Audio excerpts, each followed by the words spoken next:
इंडोसागा के इस रोमांचक एपिसोड में आपका स्वागत है। आज हम महाभारत के उस निर्णायक क्षण पर चर्चा करेंगे जब भीम ने अपनी प्रतिज्ञा पूरी की और दुर्योधन की पराजय हुई।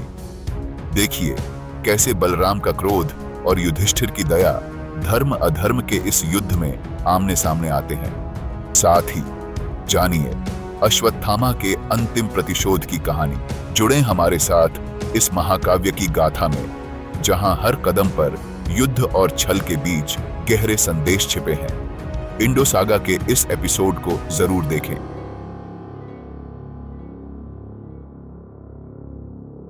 क्रोध से भरा भीम पतित दुर्योधन के ऊपर खड़ा होता है और उसे ताना मारता है।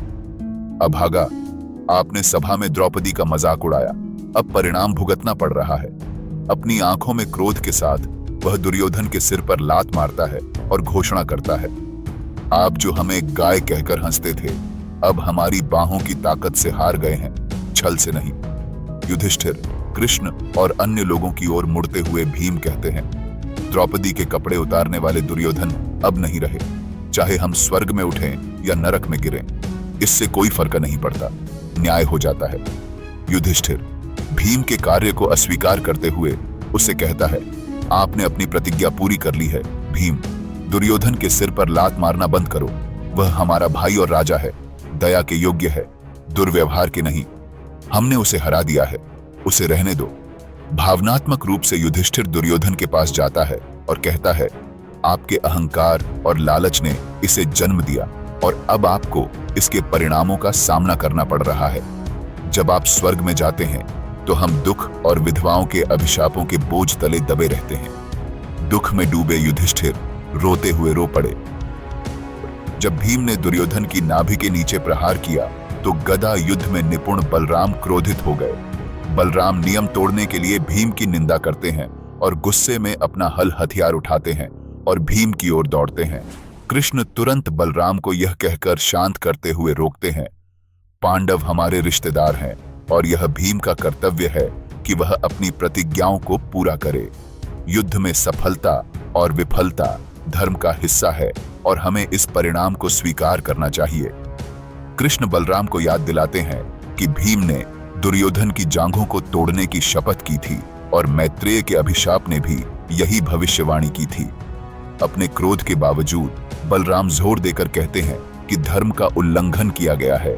दुर्योधन को एक सच्चा क्षत्रिय कहते हैं जिसने अपने योद्धा होने का कर्तव्य पूरा किया। बलराम भीम के कृत्य को अस्वीकार करते हैं और द्वारका के लिए प्रस्थान करते हैं। इसके बाद कृष्ण युधिष्ठिर के पास जाते हैं और युधिष्ठिर की प्रशंसा करते हुए कहते हैं, पृथ्वी अब आपकी है, दुश्मनों से मुक्त, उसे शांति से शासन करें। युधिष्ठिर जवाब देते हुए स्वीकार करते हैं कि कृष्ण के मार्गदर्शन का पालन करने से वे जीत गए और उन्होंने अपने भाग्य को पूरा किया। भीम द्वारा दुर्योधन को हराने के बाद पांडव, पांचाल, सृंजय और कृष्ण खुशी मनाते हैं। उनकी जय जयकार युद्ध के मैदान में गूंजती है। योद्धा भीम की प्रशंसा करते हैं और उनकी तुलना इंद्र द्वारा वृत्र को हराने से करते हैं। जैसे ही वे दुर्योधन का मजाक उड़ाते हैं, कृष्ण हस्तक्षेप करते हैं, उन्हें याद दिलाते हैं कि एक पतित दुश्मन का अपमान न करे, यह कहते हुए कि दुर्योधन के अपने कार्यों से उनकी हार हुई। दुर्योधन दर्द में कृष्ण पर छल का आरोप लगाता है और युद्ध में इस्तेमाल की गई अनुचित रणनीति के लिए उन्हें दोषी ठहराता है। कृष्ण शांति से जवाब देते हैं, उन्हें अपने कुकर्मों की याद दिलाते हुए भीम को जहर देना, युधिष्ठिर को धोखा देना और द्रौपदी का अपमान। कृष्ण घोषणा करते हैं कि दुर्योधन का पतन उसके अधर्म के कारण हुआ है।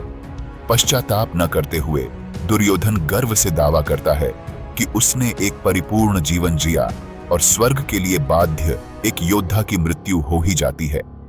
कृष्ण उन्हें आश्वस्त करते हुए बताते हैं कि भीष्म और कर्ण की मृत्यु उनकी जीत के लिए आवश्यक थी, जो उनके दिव्य हस्तक्षेप के माध्यम से प्राप्त हुई थी।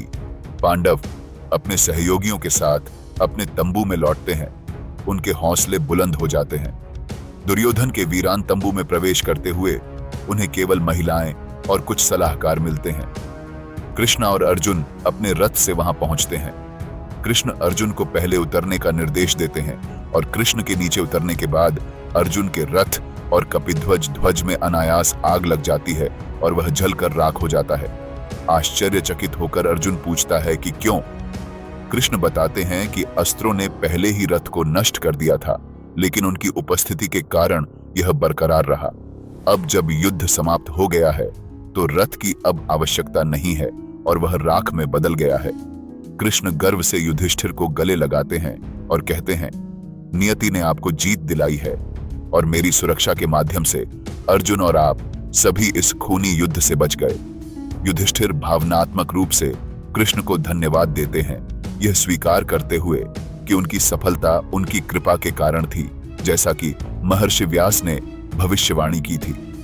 इसके बाद कृष्ण तेजी से हस्तिनापुर जाते हैं धृतराष्ट्र और गांधारी को सांत्वना देने के लिए, जिन्होंने अपने सभी पुत्रों को खो दिया है। तपस्या के माध्यम से गांधारी की अपार शक्तियों और दुर्योधन की अनुचित मृत्यु पर उसके दुख के डर से युधिष्ठिर कृष्ण को अपने आगमन से पहले गांधारी को शांत करने के लिए भेजता है। यह स्वीकार करते हुए कि उनकी जीत केवल कृष्ण के समर्थन से ही संभव थी, युधिष्ठिर उनसे विनती करते हैं कि गांधारी के क्रोध को दुनिया को भस्म करने से रोकें। कृष्ण व्यास, धृतराष्ट्र और गांधारी के चरणों को छूते हुए हस्तिनापुर पहुंचते हैं। कृष्ण रोते हैं और धृतराष्ट्र को याद दिलाते हैं कि पांडवों ने युद्ध से बचने की कोशिश की, लेकिन लालच और भाग्य के कारण विनाश हुआ। वह उनसे दुर्भावना को छोड़ने और पांडवों को अपनी विरासत के रूप में स्वीकार करने का आग्रह करते हैं। यद्यपि गांधारी दुख में डूबी हुई थी, फिर भी कृष्ण की बातें सुनकर शांत हो गई। अश्वत्थामा के बुरे इरादों को भांपते हुए कृष्ण तुरंत चले गए। धृतराष्ट्र और गांधारी ने उनसे पांडवों की रक्षा करने का आग्रह किया। गांधारी को शांत करने में अपनी सफलता की सूचना देते हुए कृष्ण पांडव शिविर में लौट आए। दूसरी ओर दुर्योधन भूमि पर पड़ा हुआ, उसकी जांघें टूटी हुई और धूल से सनी हुई, क्रोध और दुख से भरा हुआ अपने पतन पर विलाप कर रहा है। वह विशाल सेनाओं का नेतृत्व करने के लिए जाना जाता था और पांडवों से हार गया था। समय की अपरिहार्य शक्ति को स्वीकार करते हुए वह अनुचित हमले के लिए भीम की कड़ी निंदा करता है और पांडवों की कपटपूर्ण जीत के लिए आलोचना करता है। सवाल करता है कि भीम इस तरह की पापपूर्ण जीत में कैसे खुश हो सकता है। अपने अंतिम क्षणों में दुर्योधन संजय को विश्वासघात से मारे जाने के अपमान के बारे में विलाप करता है। वह अपनी पिछली उपलब्धियों पर विचार करता है, विशाल भूमि पर शासन करना, यज्ञ करना और धर्म, अर्थ और काम से जीना। फिर भी भाग्य ने उसे छोड़ दिया। वह संजय को निर्देश देता है कि वह अश्वत्थामन, कृतवर्मन और कृपा को चेतावनी दे कि वे पांडवों पर भरोसा न करें, उन पर अधर्म का आरोप लगाते हुए। दुर्योधन अपने परिवार, विशेष रूप से अपनी बहन दुशाला, अपने माता पिता और दिवंगत लोगों की पत्नियों के लिए गहरा दुख व्यक्त करता है, उनके दुख और दुखद भविष्य के डर से। अपनी हार के बावजूद दुर्योधन घोषणा करता है कि सामंत पंचक के पवित्र क्षेत्र में मरने से उसे शाश्वत सम्मान और आनंद मिलेगा। जैसे ही वह अपने परिवार और राज्य के लिए शोक मनाता है, पृथ्वी कांप जाती है और आकाश में अंधेरा छा जाता है। दूत अश्वत्थामन को घटनाओं की सूचना देते हैं, जिससे वह दुखी हो जाता है। अश्वत्थामन, कृपा और कृतवर्मन पतित दुर्योधन की ओर दौड़ते हैं, उसे पीड़ा में पाते हैं जो सफाई कर्मियों से घिरा हुआ है। दुर्योधन की एक समय की महान सेना और धन के नुकसान को देखते हुए अश्वत्थामन जीवन की अस्थिरता पर रोते हुए विलाप करते हैं। दुर्योधन अश्वत्थामन को सांत्वना देता है, उसके भाग्य को स्वीकार करता है और स्वीकार करता है कि मृत्यु निर्माता द्वारा निर्धारित सभी के लिए आती है। वह पृथ्वी पर अपने शासन, युद्ध में अपने साहस और भाग्य के क्रूर मोड़ को दर्शाता है, जिसके कारण उसे अपने दुश्मनों के हाथों हार का सामना करना पड़ा। दुर्योधन अपने भाग्य को स्वीकार करते हुए अपने साथियों को सांत्वना देता है, कृष्ण की शक्ति को स्वीकार करता है और यह स्वीकार करता है कि उनके प्रयासों के बावजूद भाग्य की जीत हुई। जैसे ही वह दर्द में पड़ा, अश्वत्थामन दुर्योधन की पीड़ा से क्रोधित होकर पंचालों को मारकर उसका बदला लेने की कसम खाता है। दुर्योधन प्रसन्न होकर अश्वत्थामन को सेनापति बनाने के लिए कहता है, कृपा अश्वत्थामा को सेनापति नियुक्त करते हैं और अश्वत्थामा अवज्ञा में दहाड़ता है। दुख के बोझ तले दबी मद्र सेना ने युद्ध का मैदान छोड़ दिया, जबकि दुर्योधन अपने भाग्य की प्रतीक्षा में पीड़ा में रात बिताता है। कृपा, कृतवर्मन और अश्वत्थामन घायल और दुख से भरे हुए दुर्योधन के गिरने के बाद पास के जंगल में भाग जाते हैं। विजयी पांडवों द्वारा पीछा किए जाने के डर से थककर वे क्रोध और दुख से अभिभूत एक बरगद के पेड़ के नीचे आराम करते हैं। इस बीच धृतराष्ट्र अविश्वास में संजय के सामने विलाप करते हुए सवाल करते हैं कि भीम दुर्योधन को कैसे हरा सकता है। विदुर की अनसुनी सलाह को याद करते हुए वह अपने बेटों की मृत्यु और पांडवों के अधीन रहने के विचार पर शोक व्यक्त करते हैं। संजय बताता है कि कैसे जंगल में आराम कर रहे 3 योद्धा कौरवों के विनाश पर शोक से हिल जाते हैं। जैसे ही रात पड़ती है, अश्वत्थामन सोने में असमर्थ बरगद के पेड़ के नीचे सोते हुए कौवों को एक उल्लू का वध करते हुए देखता है। उल्लू के क्रूर हमले से प्रेरित होकर अश्वत्थामन ने उसके उदाहरण का पालन करने की कसम खाई, यह महसूस करते हुए कि वह पांडवों को सीधे युद्ध में नहीं हरा सकता। वह दुर्योधन से की गई अपनी प्रतिज्ञा को पूरा करते हुए उनकी नींद के दौरान उन्हें धोखे से मारने का संकल्प लेता है। वह सो रहे पांडवों और पंचालों को मारने की अपनी योजना का खुलासा करते हुए कृपा और कृतवर्मन को जगाता है। शर्म से भरे होने के बावजूद वे चुप रहते हैं। अश्वत्थामन दुर्योधन की मृत्यु और पांडवों और पंचालों के विजयी उत्सवों पर शोक व्यक्त करते हैं। वह कौरव योद्धाओं की हार पर विचार करता है, इसे समय के अपरिहार्य कार्य के रूप में मानता है और कृपा और कृतवर्मन से उनके अगले कदमों पर सलाह मांगता है। कृपा अश्वत्थामन को सलाह देते हैं कि सफलता नियति और परिश्रम के संयोजन से आती है, न तो अकेले परिणाम ला सकते हैं। प्रयास को अनुकूल नियति द्वारा समर्थित किया जाना चाहिए। जैसे बारिश से खेती के खेत को लाभ होता है, लेकिन पहाड़ को नहीं। वह इस बात पर जोर देते हैं कि बुद्धिमान व्यक्ति प्रयास पर भरोसा करते हैं, तब भी जब नियति एक भूमिका निभाती है और जो कार्य करते हैं असफल होने पर भी उनकी गलती नहीं होती है। कृपा दुर्योधन के पतन पर विचार करते हैं, उसके लालच और बुद्धिमान सलाह पर ध्यान देने से इनकार करने को दोषी ठहराते हैं। वह स्वीकार करते हैं कि दुर्योधन का अनुसरण करने से उन्हें पीड़ा और भ्रम हुआ। कृपा का सुझाव है कि वे अब धृतराष्ट्र, गांधारी और विदुर से मार्गदर्शन ले, जिनकी बुद्धिमत्ता उन्हें आगे ले जा सकती है जब प्रयास विफल हो जाते हैं, जो नियति के प्रभाव का संकेत देता है। अश्वत्थामन दुख से अभिभूत कृपा को यह स्वीकार करते हुए जवाब देता है कि हर कोई अपनी समझ को महत्व देता है और अक्सर दूसरों के निर्णयों की आलोचना करता है। वह इस बात पर विचार करता है कि कैसे राय अलग होती है, विशेष रूप से कठिनाई में, क्योंकि मानव बुद्धि अलग होती है। जैसे एक चिकित्सक समझ के आधार पर दवा निर्धारित करता है, लोग अपनी बुद्धि के अनुसार कार्य करते हैं, हालांकि उनके निर्णयों की अक्सर आलोचना की जाती है। उन्होंने कहा कि समझ उम्र के साथ विकसित होती है। दुख और क्रोध से ग्रस्त अश्वत्थामन ब्राह्मण पैदा होने के बावजूद अपने क्षत्रिय धर्म का पालन करने का संकल्प लेता है। अपने पिता की मृत्यु का बदला लेने के लिए सम्मान से बंधा हुआ वह सो रहे पंचालों और उनके राजा धृष्टद्युम्न पर अचानक हमला करने की कसम खाता है। वह अपने बदला की तुलना सूखी घास को जलाने वाली आग से करता है, जो उन्हें मारने के लिए दृढ़ संकल्पित है, जैसे इंद्र दानवों को हराते हैं। पांचालों को मारने के बाद वह दुर्योधन, कर्ण और भीष्म का बदला लेने के लिए पांडवों को निशाना बनाने की योजना बनाता है और उस रात अपने दुश्मनों का सफाया करके शांति चाहता है। हे पराक्रमी योद्धा, आज तुम्हारा हृदय प्रतिशोध के लिए उद्यत है और देवता भी तुम्हें मना नहीं कर सकते। लेकिन आइए आज रात आराम करें और अपनी ताकत इकट्ठा करें। सुबह कृतवर्मन और मैं कवच पहनकर तुम्हारे साथ चलेंगे और हम मिलकर पांचालों को हरा देंगे। आप अपने अद्वितीय पराक्रम से शत्रु को कुचल डालेंगे। अभी आराम करें, क्योंकि एक रात की नींद के बाद आप तरोताजा और बिना रुके उठेंगे। कल एकजुट होकर हम जीतेंगे। हे पराक्रमी, आप और मैं देवास्त्रों के स्वामी हैं और कृतवर्मन एक दुर्जेय योद्धा है। हम सब मिलकर युद्ध में अपने शत्रुओं का नाश करेंगे और अत्यधिक आनंद प्राप्त करेंगे। आज रात विश्राम करो और तैयारी करो।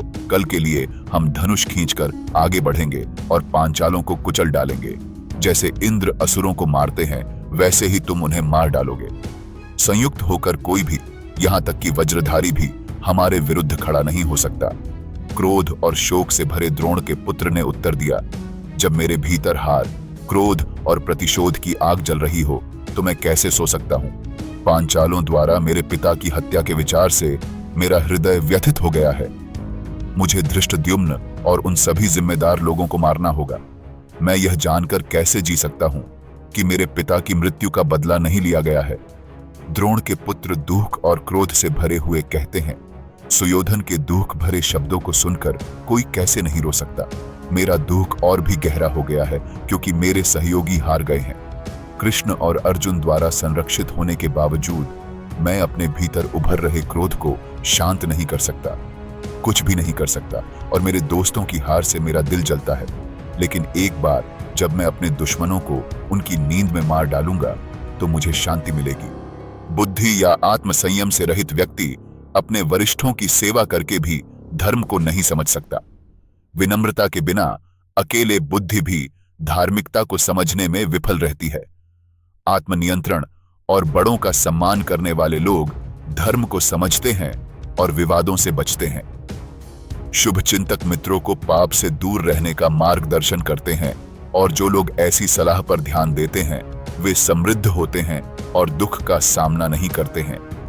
एक बुद्धिमान मित्र दुहक और दुर्भाग्य से बचते हुए संयम से बात सुनता है। अश्वत्थामा के चाचा ने उन्हें सलाह दी, सोते हुए लोगों को मारना धर्म के खिलाफ है, जैसे उन लोगों को मारना जो आत्मसमर्पण करते हैं, हथियार डालते हैं या रक्षाहीन हैं। आप धर्म का पालन करने के लिए प्रसिद्ध हैं और आपको इस तरह के पाप से अपनी प्रतिष्ठा को कलंकित नहीं करना चाहिए। सुबह तक प्रतीक्षा करें और सामना करें उन्हें युद्ध में सम्मानपूर्वक। अश्वत्थामा ने जवाब दिया, आप सही कह रहे हैं, लेकिन पांडवों ने पहले ही धर्म को नष्ट कर दिया है। मेरे पिता के आत्मसमर्पण के बाद धृष्टद्युम्न ने उन्हें मार डाला। कर्ण, भीष्म और भूरिश्रवा सभी अन्यायपूर्ण तरीके से मारे गए। यहां तक कि दुर्योधन भी भीम द्वारा गलत तरीके से मारा गया था। मैं कैसे चुप रह सकता हूं और इन गलतियों का बदला नहीं लेंगे। दुहक और क्रोध से व्याकुल अश्वत्थामा अपने पिता की अन्यायपूर्ण हत्या को याद करता है और धृष्टद्युम्न और पांचालों को सोते समय मारने की कसम खाता है। कृपा और कृतवर्मन की चेतावनियों को नजरअंदाज करते हुए वह अपना बदला लेने के लिए दृढ़ संकल्पित होकर अपने रथ पर लगाम लगाता है, भले ही इसके लिए उसे अपना भविष्य त्यागना पड़े। वह इस बात पर जोर देता है कि धृष्टद्युम्न को मारने से उसके संकल्प को कोई नहीं बदल सकता। कृपा और कृतवर्मन उसके प्रति वफादार अपने कवच पहनते हैं और पंचाल शिविर तक उसका पीछा करते हैं, जहां सभी सो रहे हैं, क्योंकि अश्वत्थामा अपना प्रतिशोध लेने की तैयारी कर रहा है। इस एपिसोड को देखने के लिए आपका धन्यवाद। अगर आपको वीडियो पसंद आया हो तो इसे लाइक करें, अपने दोस्तों के साथ शेयर करें और हमारे चैनल को सब्सक्राइब करना न भूलें। आपका समर्थन हमारे लिए बहुत मायने रखता है। फिर मिलेंगे अगले एपिसोड में। धन्यवाद।